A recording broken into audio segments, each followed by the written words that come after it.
You ready? All right, first question will be Ira on your right. We didn't get to talk to you after the game, but Jarvis, just kind of him going through the highs and lows of missing an opportunity and then coming back, and how far has he come since you guys have been here? He's come far. I still think there's a lot left there, but I think we've seen glimpses. Even last year, we've seen glimpses of his ability to cover people, tackle. He's actually a really good blitzer too, and we've seen lapses in his game. I think the message from us is pretty consistent with him, and it is for every player, not just Jarvis. He happens to play corner, so that's the one that the spotlight gets on sometimes. But your Sunday through Friday preparation will equal Saturday, and I think he's seen the fruits of that labor in the last several weeks, and that's got to continue for him. We'll come over to the left for Brendan. Jamie Robinson has the pick in the red zone, and he's been playing that safety role a little bit more. It seems like how's he coming along there, and what has that done for you guys defensively for him to kind of get stabilized in that position? Well, we knew when we recruited Jamie that he was going to have multiple skill sets that we could be able to use him. It just happened to be how quickly his development came within the defense, how smart he could play, but also the people around him and where we can fit guys in. So obviously the development of Kevin Knowles has helped that, and that's offset the ability to be able to get Jamie back there, but also having Pack, Jarquez McClellan, and he's helped us be able to develop some Jamie at safety too. But that was a big play, and when you're playing guys at multiple positions, I think the trick as a coach that I'm constantly asking Jamie, the other guys that play multiple positions, are you getting the reps that you need to get to feel comfortable with the game plan at that position? Because that red zone route is something we practiced, and Jamie practiced at nickel and he practiced at safety, and then it happens, but I wish that could happen all the time. There's gonna be certain plays that you're gonna run. He may not get it at a certain spot, but you're trying to go over, and then you just got to make sure he's seen it enough in film that he can react in a way that that could happen. But that was a rep that we had repped in practice. He saw it, and he made the most of it. Stay here for Chris. You were able to empty the bench at the end there. How much did that help some of those young guys to get that experience, and what did you see from those young guys? As much as you say practice is everything, there's still a feeling of going out there on game day and suiting up and play. So I think we played 14 D linemen, 14 DBs, could be off a number here and there, but a good number of people. So I think that just helps those guys.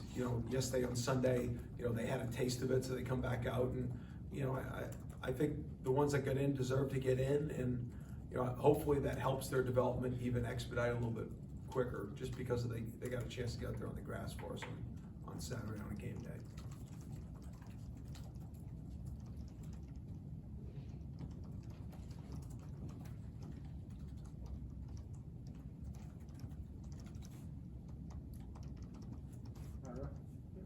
Early this season, it might have been in preseason camp, Coach Norvell made a comment about Jarrett Jackson maybe being an X factor, a guy that could help out. And obviously, you guys have been challenged a little bit from a depth standpoint. How well has he done, and is he a guy that you guys feel like you can count on? Jarrett is extremely physically gifted. You saw him on one of the plays. They lined up in a unique formation that didn't become too unique Saturday. But he played the dive, the quarterback, and the throw all in one play. He's just so big and athletic that I think he's really got a chance to come into his own. I think the development of Fabian and the other defensive linemen around him have helped him. It's just the consistency that he needs throughout the week of the toughness and the grit that it takes to play that position. And at times he's shown that. He had probably one of our highest production games as a defensive tackle this year per play, just with his production that he had last week. So, when he's in the game, it's not something that we regret or have we think he is a legitimate playmaker in there. It's just doing it for a higher play count is what we're challenging him to do. All right. I know Duke was a young guy, but got in earlier, and you guys are trying to get him in there. How did he do? It looked like maybe one play he kind of got washed out a little bit, but how did he do overall? No, he lost the edge on one of them. But Duke's somebody that we made a decision to play him several weeks ago, and so we're committed to that. Not because we're forcing it, but because he deserves it. He's one of our top corners. And so he's gonna rotate throughout the game. We don't question when it's gonna be. I don't tell Coach Wood to make sure you let me know when he's in. Like, I've got a feel for the rotation with him, and he's shown really consistent performance throughout practices. His ability to compete, his coverage skills, he's ready for it. So he deserves all these reps that he's getting. Come back over here to Brendan.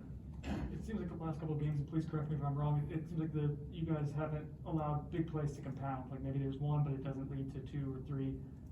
What has shifted, if that's so, what has shifted with that? How are you guys doing a better job of not letting big plays snowball like that? Yeah, I think it's the building of the confidence and the mentality. When we say, give us a place to stand, if the ball breaks, get it down and give us a chance to play red zone defense, and use that area of the field as a strength for ours. And I think we've started to develop that mindset, both just mentally but also schematically, to be able to play good red zone defense. I think that's critical. Listen, we've said before, the goal is to keep points off the board. So if you don't give up big plays and you play good red zone defense, that usually adds up well. And that's been showing up the last couple of weeks, but definitely got to continue. All right, Chris. No, the Clemson offense hasn't been what was expected of them, but what are the challenges they present, and what is it that they are capable of doing that maybe they haven't done to this point in time this year? Well, if you go back and you look at the guys they've recruited and developed, they've got a track record of championship level football. So overnight they just didn't, not have good players, or so for whatever the reason, we're getting into it now. But they've got top level players at all positions, and we're studying it now, making sure that we can get ourselves in position to take advantage of our opportunity come next Saturday going there. I know that's a difficult place to play. They're still a really good football team, and they've got players in that team that have had a lot of success, and so that'll be a major challenge to go up there and go play our best. All right, we'll go to the front right for Kurt. I know they briefly benched their starting quarterback, but he came back before the end of the game Saturday. Dabo said last night that I think this week would dictate which of them would start. I guess does it change anything whether it's DJ or Tyson Fomenton out there? It changes because it's a different person, so the quarterback's the one that gets the attention, right? So it's always going to be there. But I've coached long enough that you're going to study whether the backups play a lot or not. That he's played just gives you more tape to study. But we'll have a game plan for whoever's going to be in there, and I'll take it from there. All right. A little more specifically, they've got some skilled guys that are as good as anybody in the country, at tight end, receiver. How much of a challenge is that put on defense? Yeah, I think anytime you can have that combination, 2 good wideouts are really hard, right? You put a tight end in the middle of a formation in a wideout, there's so much space that you can align guys to lean places, and there inevitably are going to be one-on-ones in a game like this, and the technique and the focus are going to be important to make sure that we're playing with the right leverages and we're able to take advantage on our side of the one-on-ones. But they've always been traditionally a team that's created balance, right? They've had quarterback runs that have kept you honest. Now you have over-the-top throws, but you're creating safety help for the quarterback runs, and they've had running backs that can win one-on-ones, wideouts. They've been really good up front, and so it's been the combination of that program, just as a team, offensively doing what they need to do to move the ball in multiple ways, and their defense has been obviously one of the top defenses in the country for many years. So I think it's a collection of all of it. Going back to the tight end wideout, they're really good players, but I think that when you put somebody in the core and somebody removed from the core, just stretches your defense that much more. I think that's something obviously they want to try to take advantage of. All right. Yeah, also, from a confidence standpoint, how do you feel like your guys have not got through some of the early struggles and some of the things that didn't go well, and what do you think was the key to kind of getting through that to where you guys are now? Consistent message. I think, at any point when you lose a game on the last second field goal or a last play, and you show up the next day and the message is consistent, the leadership is consistent, how we act as coaches, how the top players react to the coaching. I think from Coach Storms to our training room, to Coach Norvell, to myself, to the position coaches. I think that's allowed our players to gain confidence in the process of improvement, and it's the only tricky part about that is that it's got to be authentic and it's hard, right? Anytime you get punched in the jaw and you got to wake up and show up again and be even better, I mean, that's not easy for people. But that's why, you put a staff together like the one Coach Norvell's put together, and you wake up every day and you go to work regardless of the pat on the back or the push from the front, and you just keep at it. Corey? I know you always want to start off early, but with an offense that has talent but has been struggling, how important is it to maybe not give them some early confidence and get them feeling good about themselves? Does it feel any different than any game in that regard? Because like I said, you always want to start off well and play well the whole time. Yeah, I mean, we're going to try to stop them early. Yes. Good. All right. That's all I wanted to You know know. what? We will now break. Okay. But yeah, I mean, there's some human nature to this whole thing, right? Like everybody's always saying, hey, it's so critical in this game to start fast because of X, Y, and Z, the weather, their momentum, whatever all that is.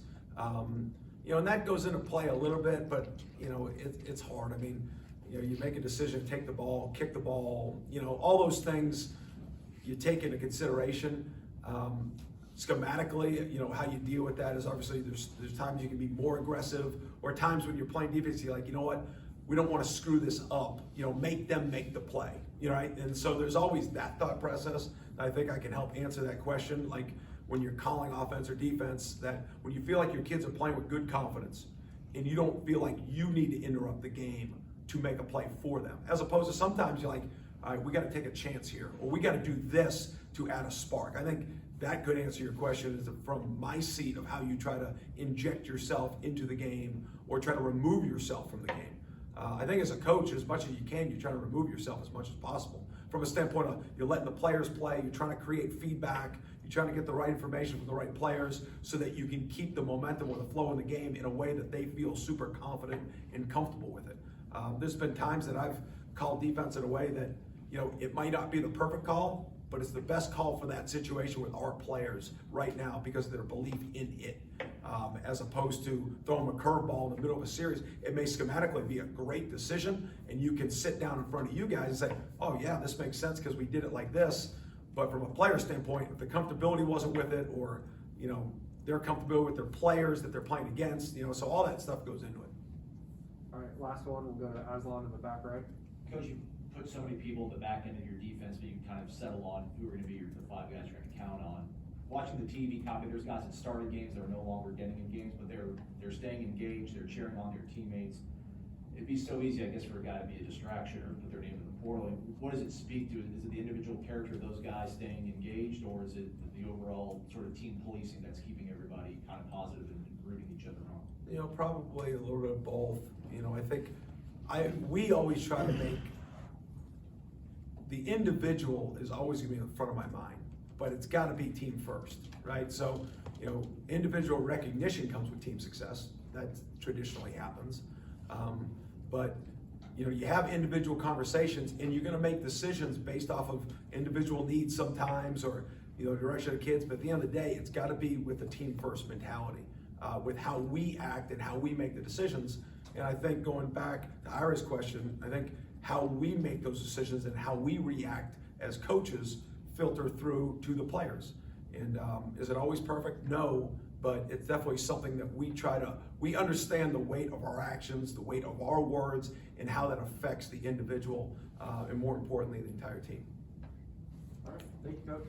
Thanks, guys. Thank you.